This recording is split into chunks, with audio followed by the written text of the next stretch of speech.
In today's world, people feel lost in a sea of ideas. Which ones should we accept? Stay tuned because you're listening to Veracity Hill, striving for truth on faith, politics, and society. Here is your host, Kurt Jarris.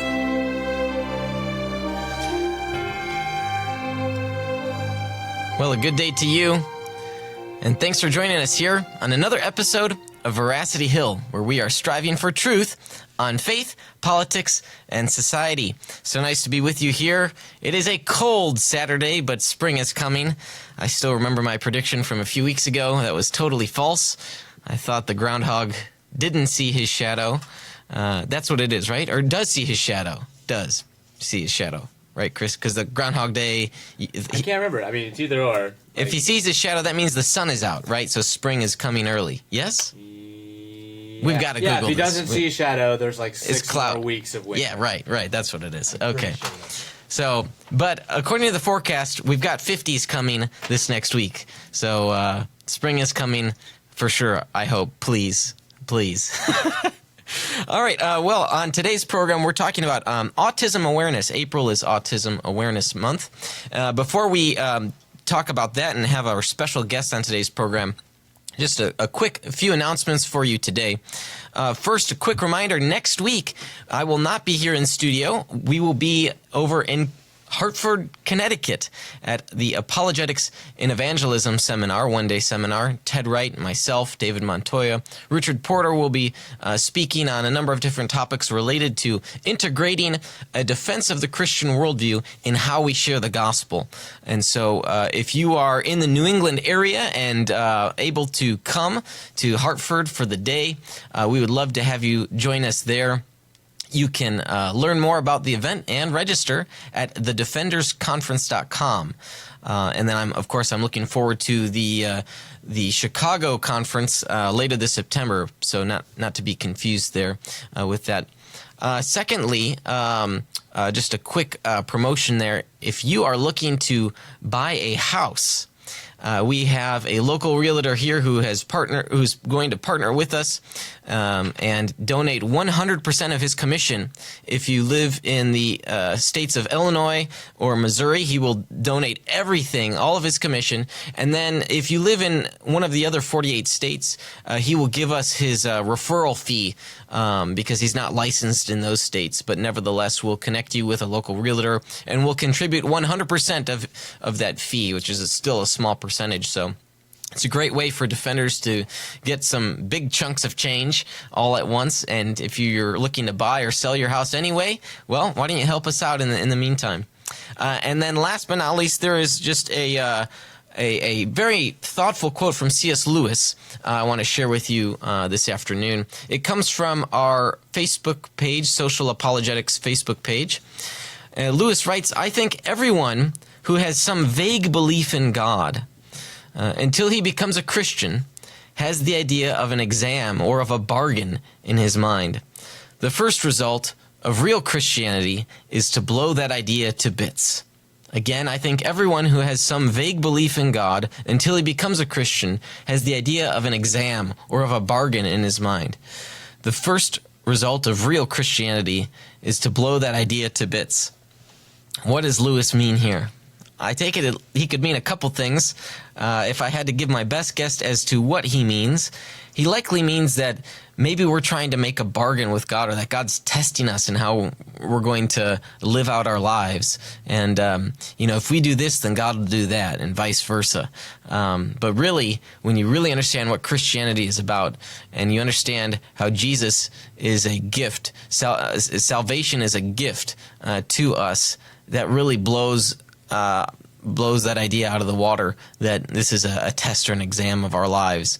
That's not what Christianity is, and so when you really understand that, it's really a moving thing that God would love us so much that he would give us that gift of salvation.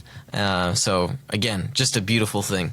So if you are unaware here, Social Apologetics is this great resource where on social media we're sharing all sorts of quotes from apologists. We'd love for you to like the page or follow us on Twitter. And recently the website's been relaunching, thanks to Donnie Hayflick, who is over in Colorado Springs. He's volunteered to help oversee that ministry of ours. And so very appreciative of his work and even logo rebranding that he's done. So very excited about that. If you have a chance, again, check us out on social media to get those quotes a couple times a week. All right, I believe that does it for the announcements. We're moving quickly because we got the program started a little later due to some technical difficulties, but we restarted the system and everything's up and going. And so today we are talking about autism because April is National Autism Awareness Month. And joining me on the program today is a special guest and a friend of mine, Nick Peters. Nick, how are you today? Doing fine, Kurt. Great. So, Nick, now you're joining us here via audio, and what makes you such an expert on autism? Please tell us. First-hand experience in many ways. I've lived with it for 37 years, and I'm also married to a wonderful woman who has it as well. Ah, so first and second-hand experience. Mm-hmm. Yeah, right. And so for those of you who may not know Nick, he is an apologist. He's a fellow podcaster as well. He has the Deeper Waters podcast, and which he will be recording this afternoon, so we won't be able to keep you on for too long, Nick. But I want to thank you for coming on the program today.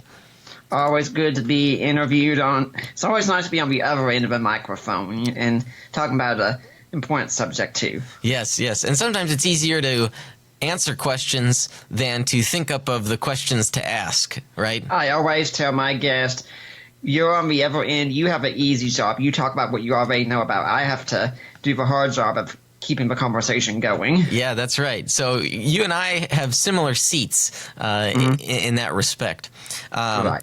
So I do want to pick your brain about theological stuff, but we'll save that maybe towards the end of the program. And first we'll just talk about what autism is, and you specifically have been diagnosed with, I guess, what has traditionally been called a subset of that, Asperger's. Yeah, there's some talk that they're getting ready to get rid of that term and just go with straight autism, but I prefer just using Asperger's. It's what I've grown up with and such.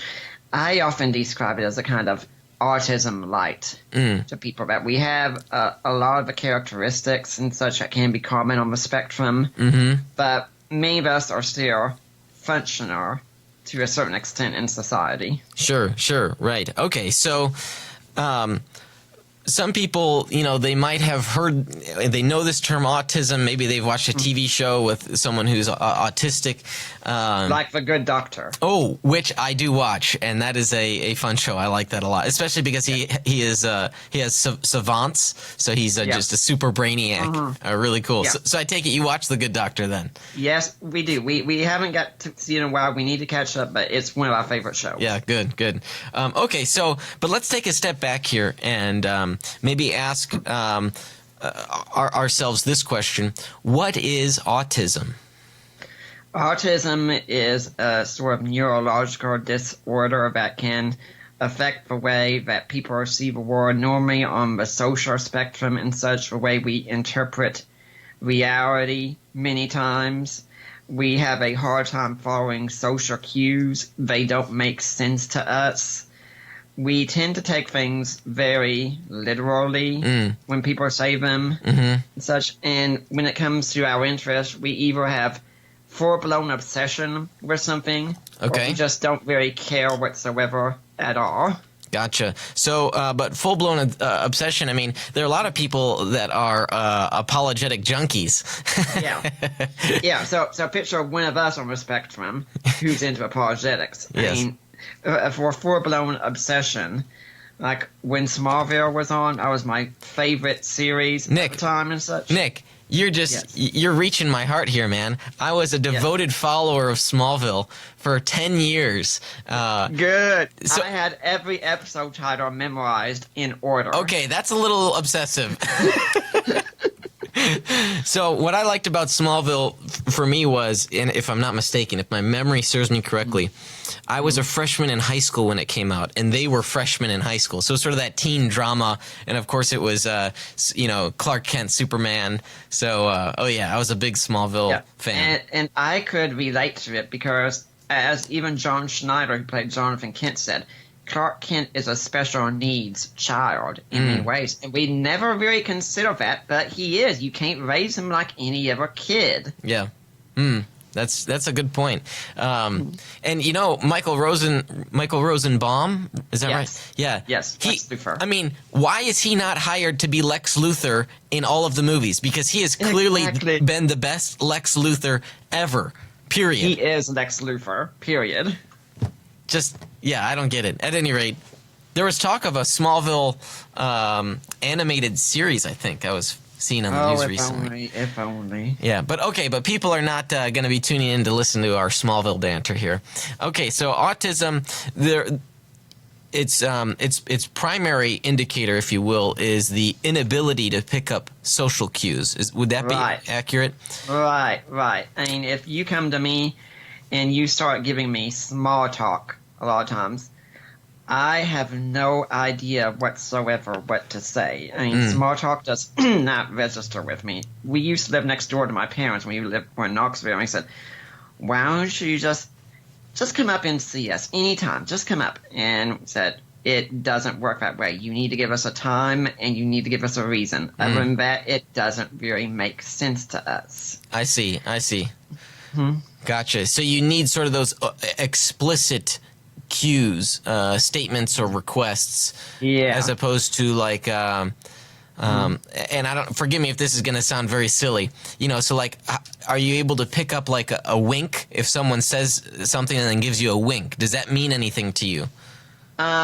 It would depend on what's said and such, but sometimes I can be looking and wondering what's going on and such, what a person means, trying to analyze it and such. And different people have different kinds of things that irk them and such on the spectrum. And that's where Allie, my wife, and I are very unique, where I'm strong, she's weak, and where she's weak, I'm strong. Okay. One example is we're both in Celebrate Recovery at our church, which is an excellent ministry. And they have meals served beforehand. It's a little buffet thing. Everyone can go get what they want. And many times I won't go in there.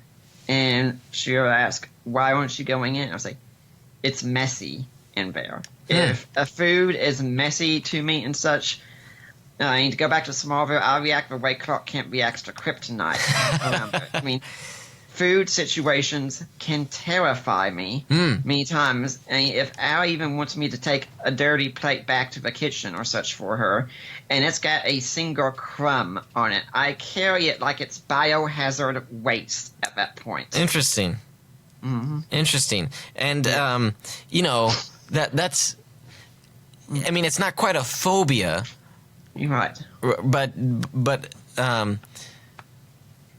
so what is it in the mind or the brain? I mean, is there a specific way of explaining the functions in the brain that bring about these actions? I think it's kind of like we live in a very orderly world and such. There's a Kroger not too far from where we live, and they've recently changed the bread aisle and such by putting another sub-aisle in between things. I pass through there, I'm thinking, this isn't right, this isn't right, this isn't right. They've changed things and such.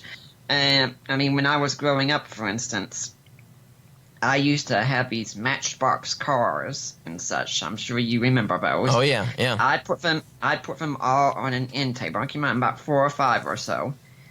I'd go to bed at night. If I woke up in the morning and my mom had moved one of those cars, she'd say I'd be throwing a fit until it was put right back where it was. So what you're saying is autistic people have a greater sense of the biblical idea of shalom. Right? Yeah, I think we could. And one of my main areas in theology and history is also the study of honor and shame in the Bible, which everyone needs to understand. And I think we on the spectrum tend to understand it naturally. We understand trust, because if you come up to me and I don't know you, and you start talking to me, I am viewing you with suspicion until you do something that can show me you're acceptable or to talk to in my world and such. And then at the end with that, if you get us to be on your side, we are as loyal as dogs. There was a time at Celebrate Recovery not too long ago, I was sitting on a couch and maybe several feet away or so, my wife was talking to someone, and he was saying, I don't understand your husband. I mean, he seems so cold and such, something like that. And she says, oh, well, you have to talk to him about the things he's interested in. Like what? Well, you could try apologetics. Well, what's that? Well, that's the defense of the faith. It's what you use when you talk to a Mormon, a Muslim, or such. And around that time, I come running straight up. Did somebody say apologetics? And I heard it across the room and such.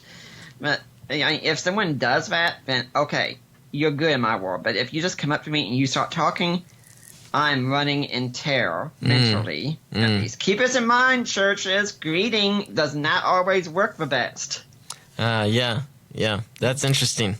And it seems that, I mean, to a certain extent, everyone wants, say, someone who will talk to them about the things that they're interested in, and right. that, they might be hurt when they're not or something like that. But in this case, we're talking about sort of extremes here, that you can be very isolated from people or, like you said, devotedly loyal, Yeah, I'm fine being isolated. We lived in Tennessee once, and we had a snowstorm come through, and Allie wanted to get out some and such, but for me, I was fine stuck inside. I was like, I've got my books, I've got the internet, I don't really need anything else here. I mean, Allie, it's you and I, we have all the company we need. Yeah. So your expectations for, say, human interaction might be more limited than other people's. Yeah, my expectations is interaction exists to meet a need. Once the need is met, it's done. And I mean, like I said, my own mother, she would like me to call on the phone to talk to her, just to talk sometimes. Sure. That doesn't make sense to me. You talk to convey subject matter. When the subject matter is done, you're done talking. Yeah, and I laugh because, right, I mean, I can understand why someone would want to just come in and talk, and sort of maybe spend time. But for you see it very just matter-of-factly. Why do people speak? They speak because they're sharing information. Well, if there's no information to be shared, there's no subject matter to talk about, why are we talking? Yeah, if you come up to me and you just start talking, I view you with suspicion. I wonder what you're doing. I wonder why you're doing it. I wonder what you're trying to get from me. And if you think I've done something wrong, if I think I've displeased someone who I care about, I'm extremely sensitive to that thought, and it bothers me greatly, which can be very good in a marriage because I can apologize very quickly when I screw up, which seems to happen a lot. Yeah, I tend to be on the other side of things. A man's pride gets in the way, I guess. It takes me longer. But in some ways, I like to think about what has happened or transpired, Yeah. Mm-hmm. So tell me, at what age were you diagnosed with autism, and how did the diagnosis come about? Well, when I was born, I seemed to be, for all intents and purposes, a normal baby for a while and such. And one of the first books I was actually reading, and my parents tell me I was reading when I was 1 year old and I taught myself. But one of the first books I started reading was a big King James Bible. And my parents thought I was just fascinated with the shapes of the letters and such. And I asked one day what a word was. They said, oh, chapter. So sometime probably around 3 or 4. I don't remember this. It's just what my parents tell me. My dad takes me to a department store, and he just sits me down in front of a computer. Pretty basic back then. This is the 80s. Just while I type a bunch of gobbledygook and such. And he steps away to play a video game for a little bit and such. If his video games back then were anything like they are now, they don't last long. And he came back, and there was a small crowd around the computer. and on that computer screen, all the books of the Bible, put in order, spelled correctly, how many chapters they have. And we asked, did he do this? And my dad says, I don't know. He clears the screen and says, Nick, do it again. And apparently I did it again. Wow. That's something different. When Yeah. I was in kindergarten, I apparently spoke a language no one could understand save my immediate family. And I even went to transition because my parents didn't think I could handle the interaction in such a first grade immediately, but they were taking me to specialists and such. And I think it was when I was in 5th grade that I was diagnosed. And I can also say one other thing that affects me greatly with, you mentioned my food phobias. My diet has always been very, very restricted. I pretty much only eat food that I can eat with my hands. So like KFC? Nope. Wait, what do you mean you can't? I could hypothetically, but I don't. I see. Because even still, I'm very limited. So, sorry, so when you say you eat with your hands, Yes. do you mean like you don't use utensils? Yes. I see, but it's not necessarily like a diet for like digestive reasons. Nope. No. Okay. But many people on the spectrum do have very finicky diets. And They've got such. different habits and Yeah, if you watch the movie Adam, for instance, he lives on mac and cheese. And when I lived in Charlotte with a roommate, even beforehand, I'd go to the stores regularly, get those like Tombstone pizzas and such, have a quarter of a pizza every night for dinner. And that didn't change for quite a while until around 2010 when I got married to this lady. And it's just like you can't eat pizza every day.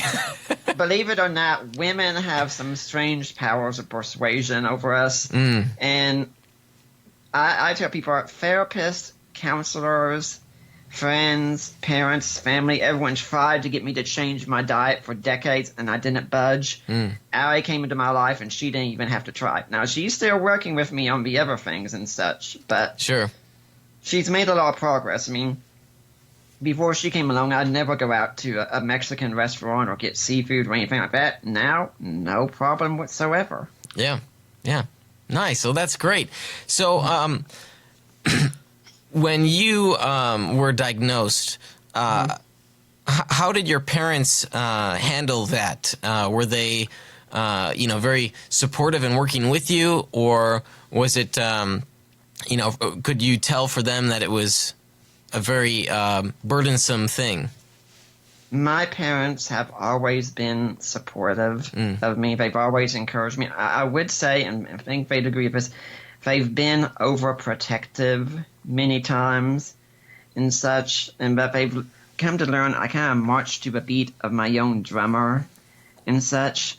I mean, they always want to make sure that no one was hurting me in school and such and things like that.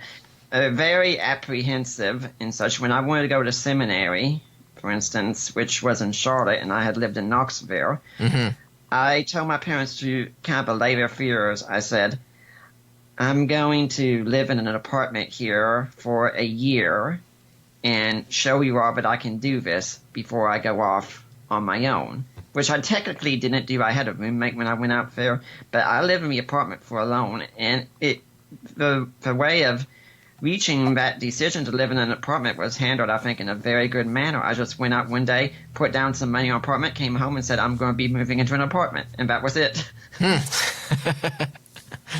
Nice. So my next question is, and that sort of leads into it, are there ways in which you feel that you've been limited by your condition?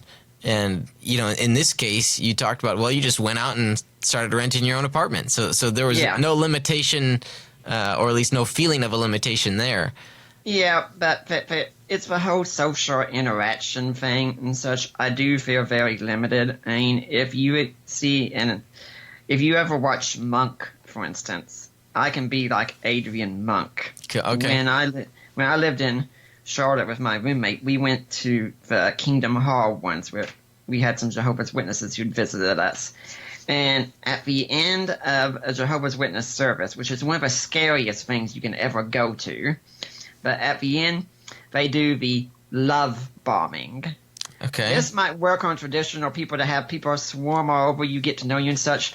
It does not work on me. And this lady takes my hand, and she shakes it, and she tells me her name. I am stuck frozen. My mind knows what to do, but I have a hard time doing it. And I hear my roommate in the back saying, "Say your name." I needed to hear that because if that had not been said, I'm not sure I would have ever done it. I was just sitting there shaking and staring because there were so many people around me, all this interaction going place, and I was having a hard time processing it all. Yeah. Well, Nick, we've got to take a short break here. But when we come back, I want to ask you just a couple more questions about autism, and then maybe we'll have some time to jump into some theological questions. So I'm looking forward to the next half of our program. Okay. All right, stick with us through this short break from our sponsors. You're listening to Veracity Hill, striving for truth on faith, politics, and society.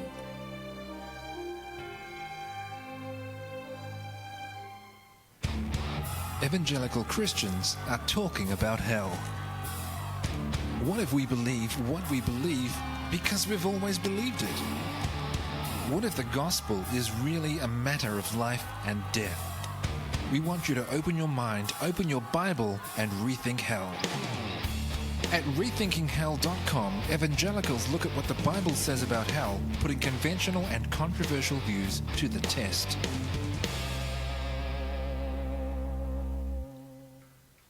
Have you heard of the Google Ad Grant for nonprofits? 501c3 nonprofit organizations can receive $10,000 per month in online advertising credit from Google, empowering you to share your message with the world. At Defenders Media, we partnered with Nonprofit Megaphone, an agency focused solely on Google grant acquisition and management. They got us approved for the grant and now manage ad campaigns, bringing hundreds of new people to our websites each month. If you are eligible, Nonprofit Megaphone will acquire and manage the grant for you for a month for free to see if they can help you too. Visit nonprofitmegaphone.com to learn more. Hello, I'm David Smith, the Executive Director of Illinois Family Institute, a state-based Christian pro-life and pro-family public policy organization. I want to invite you to join us as we seek to be salt and light to a dark and rapidly decaying culture. You can do that in a number of ways. For example, you can join our email list to get timely alerts and great cultural commentaries. You can like our Facebook page, follow us on Twitter, listen to our podcasts, and subscribe to our YouTube channel. You can attend one or more of the special events and forums we host in different parts of the state. We do all these things to encourage and equip Christians in Illinois. You see, we need you to help us fulfill our mission to boldly bring a biblical perspective to public policy. Our faith requires us to be bold, speak truthfully, and love our neighbors. Join us. Visit illinoisfamily.org to learn more.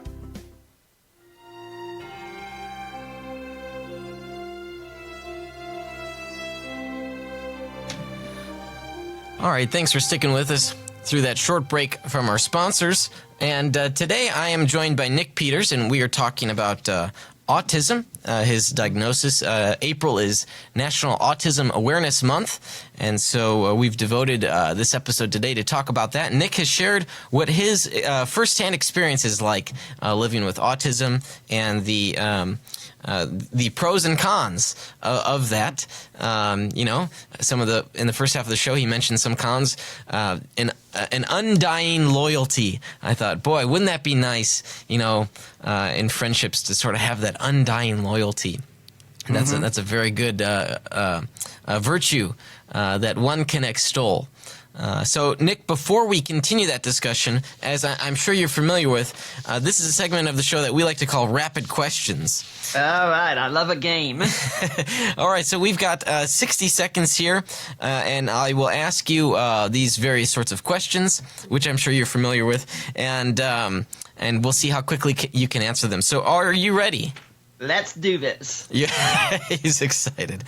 All right, I'm going to start the clock, and I'll ask the first question. What's your clothing store of choice? Hot Topic. Taco Bell or KFC? Neither. What school did you go to? Gibbs. What song is playing on your radio these days? Anything from The Greatest Showman or talk radio. Where would you like to live? Seattle. What's your favorite sport? Baseball. What kind of razor do you use? I don't. Allie's favorite holiday? Halloween. What fruit would you say your head is shaped like? Apple. Most hated sports franchise? UT Vols. Favorite movie? Matrix series. Left or right? Right. Have you ever planked? I don't even know what that is. Do you drink Dr. Pepper?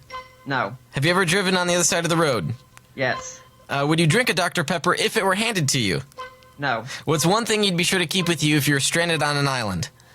A book on how to build ships. If you were a baseball pitch, which one would you be?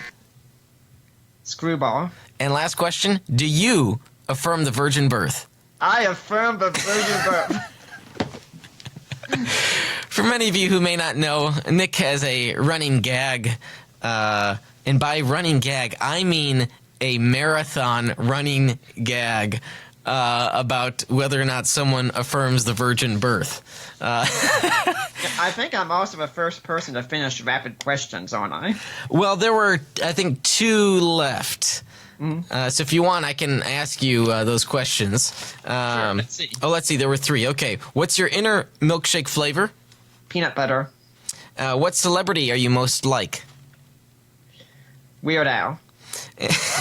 And Hokey Pokey, Electric Slide, or the Macarena? Electric Slide. Okay, nice.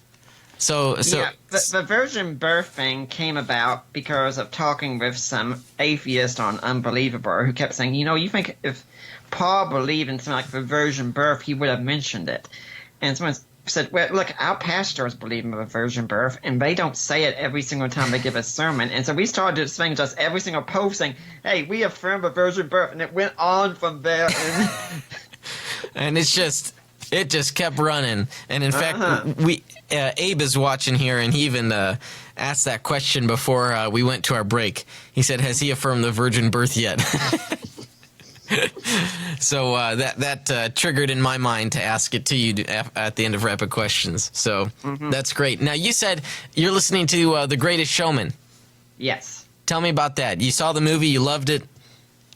Yes, I did. I had wanted to see, and I heard a bit of Hugh Jackman singing From Now On. There's a clip of him in the recording studio going through it, and that got me really excited. Like I said, it becomes an obsession. And heck, even in the shower this morning, I had my tap with me, my Amazon tap. Yeah. Hooked up my Kindle to it, which I've got the soundtrack on there. Just played away and such. There's a meme you can see online with like this guy driving a car and his companion, I'm guessing his girlfriend, said to him, can we listen to something besides The Greatest Showman? And the next image has her being thrown out of a car and such. It is something great to someone like me also because The Greatest Showman highlights those people who are very different. I see. And it says, hey, this is me. Yeah, so you could relate. Oh, yeah. Yeah, interesting. So how can having autism have an impact on someone's behavior? So there you mentioned that you'd be listening to the program, to the soundtrack quite a bit, and maybe perhaps obsessively, like maybe someone would get tired of the soundtrack sooner than you would. I'm married, so yes. So I'm sure you hear it from your wife. Hey, stop playing that song. Yes. Yes. Well, how it affects our behaviors. Like I said, we don't follow social cues. Fortunately, at our church small group, we've got a teacher in there who knows us well and who works with people in special education and such.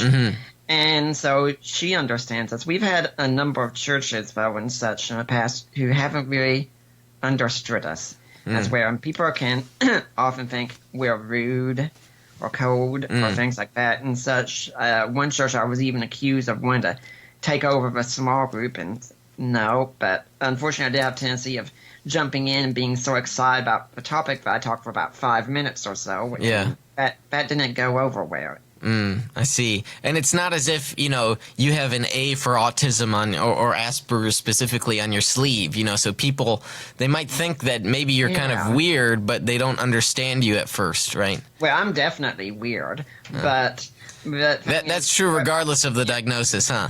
The thing is, we often say this is why you need to be aware of people who come to your church if they act differently. I mean, Allie and I think we have sort of an ADAR to us, that we can detect people nearby us who are on the spectrum. Huh.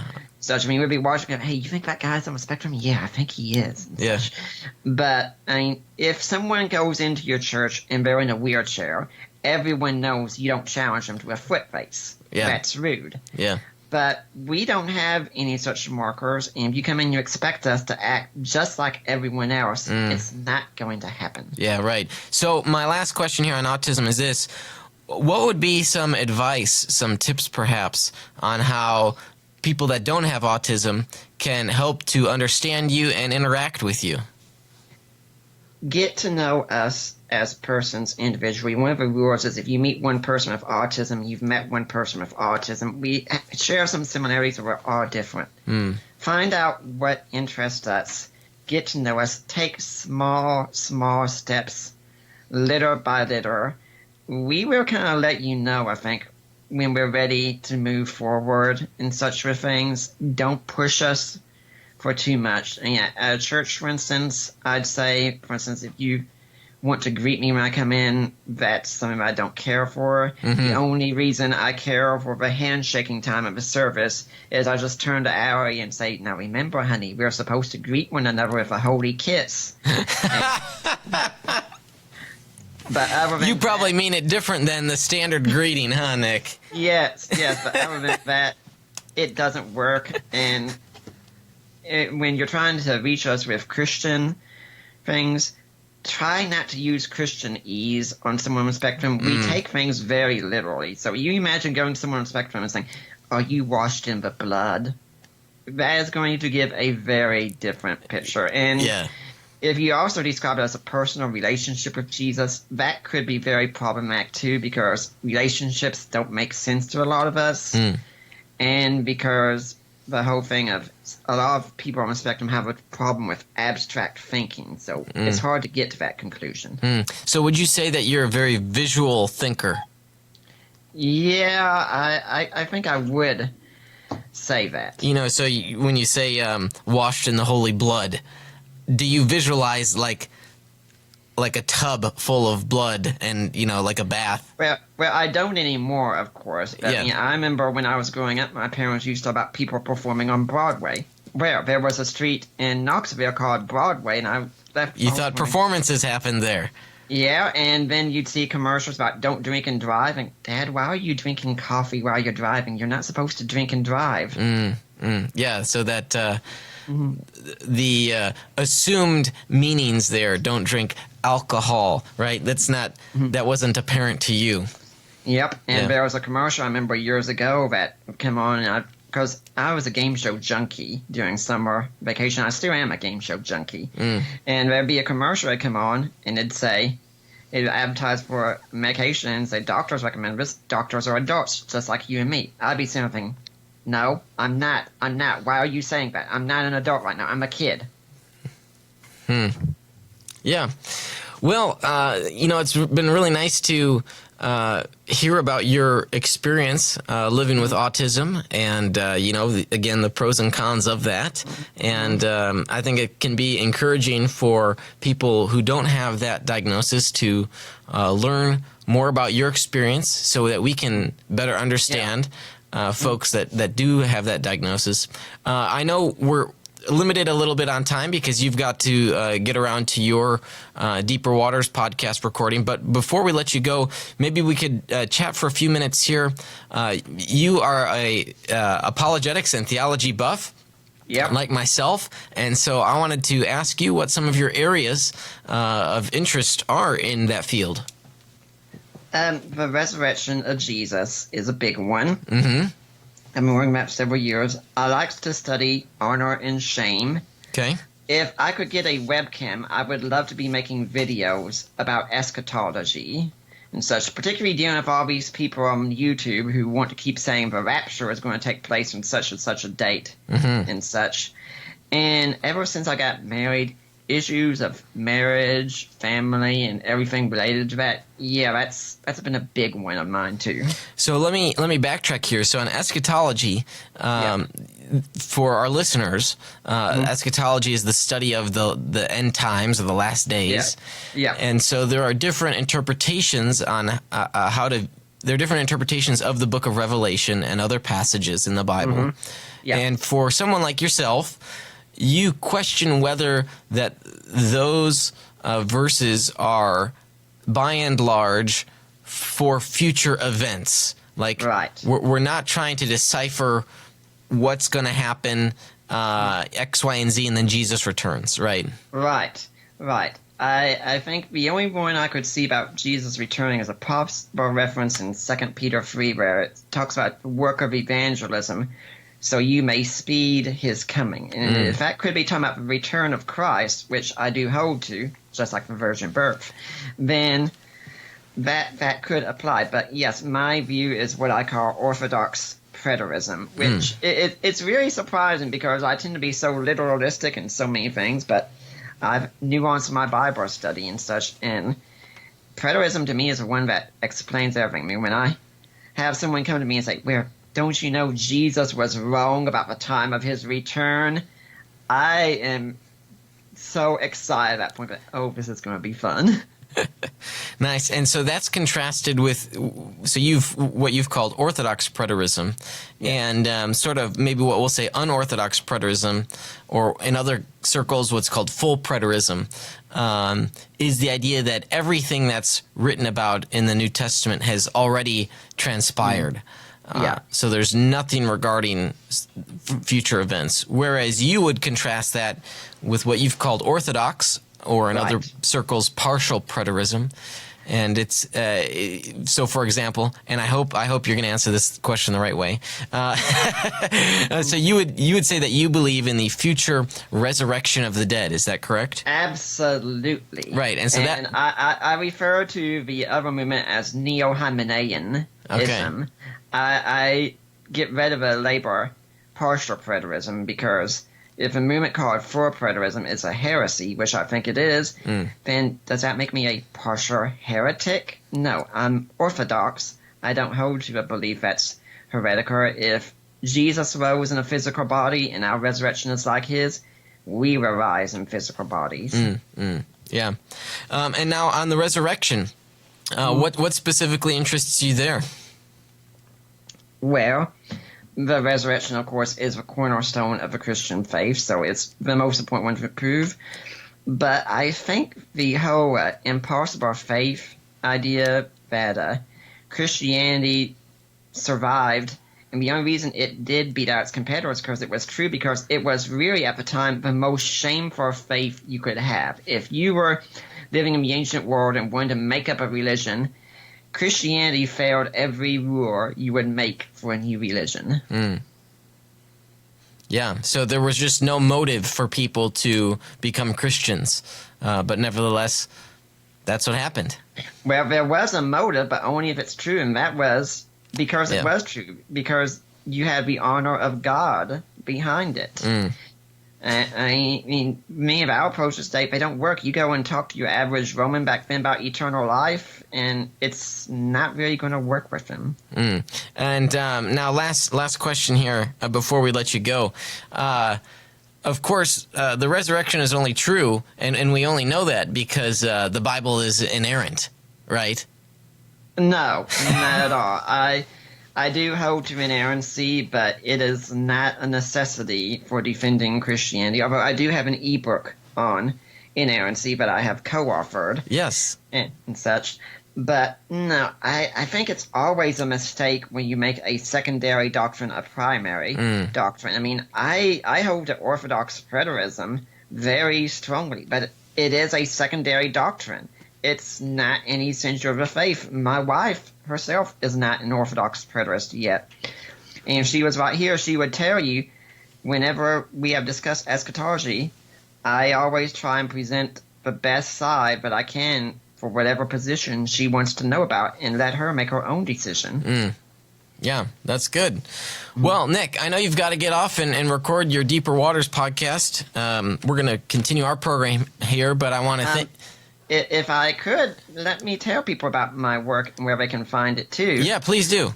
Yeah, my podcast is available on iTunes, the Deeper Waters Podcast. You can find my work at deeperwatersapologetics.com. I'm on Facebook as well. Send me a message and such if you've heard me on the show and you want to find out more. Yeah, you can go there. And I do have some ebooks that I've either written or co-written on Amazon. And if you do listen to my podcast, please go and leave that positive review. I'd love to see them. And for those that are wondering, Nick's podcast is similar to our own, where you bring on experts, scholars in their field, and ask them a bunch of questions about the research and work and their views. So. Yep, 2 hours, and I'm about to have my favorite guest of all time on my show. Your wife. Yes, Autism Awareness Month. She's coming on. Nice. Well, Nick, thank you so much for joining us on the program today, and I'm sure we'll have to bring you on to chat and shoot the breeze on some theological doctrine or some apologetic issue. It would be good. Please. All right. Thanks, Nick. Take care. Thank you. Bye-bye. Bye. All right, so before we let you go today, I wanted to share with you the weekly apologetics bonus links at Apologetics 315. For those of you who maybe missed out the past couple months, Apologetics 315 has joined the Defenders Media Alliance, and we are very pleased about this opportunity and what it means for the Apologetics 315 ministry and the ministries within our alliance. And so we are now tasked with putting content up on that website and sharing it on social media. And I just wanted to point out a few of the nice links, what are called bonus links, that you can check out various resources. Apologetics 315 is very much a resource hub, and so to that end, we're seeking to gather all sorts of different content out there and to put it in one place for you to easily consider. So this week's bonus links feature a couple links by J. Warner Wallace, the cold case detective. You might be familiar with his brand of apologetics with that angle, his cold case Christianity. We also have a nice article by Ted Wright of Epic Archaeology, 10 Significant New Testament Archaeological Discoveries. We have an unexpected journal, which is a new quarterly publication launched by a team of Houston Baptist University MA in apologetics students and alumni. We also have an article from Capturing Christianity, a very nice ministry by Cameron Bertuzzi there. So I want to encourage you to go to apologetics315.com and check out the links there and subscribe as well. Since we're posting multiple times a week, you could get the updates straight to your email. So that does it for the program today. I'm grateful for the continued support of our patrons. Those are folks that just chip in a couple bucks a month. I'd like to encourage you, if you found our program beneficial, to consider becoming one of our patrons at $5 or $10 a month, perhaps even $20 a month. I'm also grateful for the partnerships that we have with our sponsors, Defenders Media, Consult Kevin, The Sky Floor, Rethinking Hell, the Illinois Family Institute, Fox Restoration, and nonprofit Megaphone. I want to thank our technical producer today, Chris. He helped figure out that tech issue, which caused us to have a little bit of a delay to start the program today. And also I want to thank our guest, Nick Peters, for coming on the program and sharing his experience living with autism and what that is like, the life experiences that he has and how that can be very different from other people. And I'm also grateful for how he gave us some tips about how we can understand and get to know people that have autism. It's one thing to just recognize someone as being autistic. It's another thing to go and befriend them. Not necessarily shake their hand because they might not want that, but ask them what they're interested in, get to know them. Because, they are persons, they're human as well, and they do want to relate, but they might be a little bit off-putting at first until they get to know you and you can get to know them as well. So again, thank you, Nick, for encouraging us to do this show on today's program. And last but not least, I want to thank you for listening in and for striving for truth on faith, politics, and society. You've been listening to Veracity Hill, striving for truth on faith, politics, and society. This is a listener-supported program. For more resources, including past shows, visit veracityhill.com.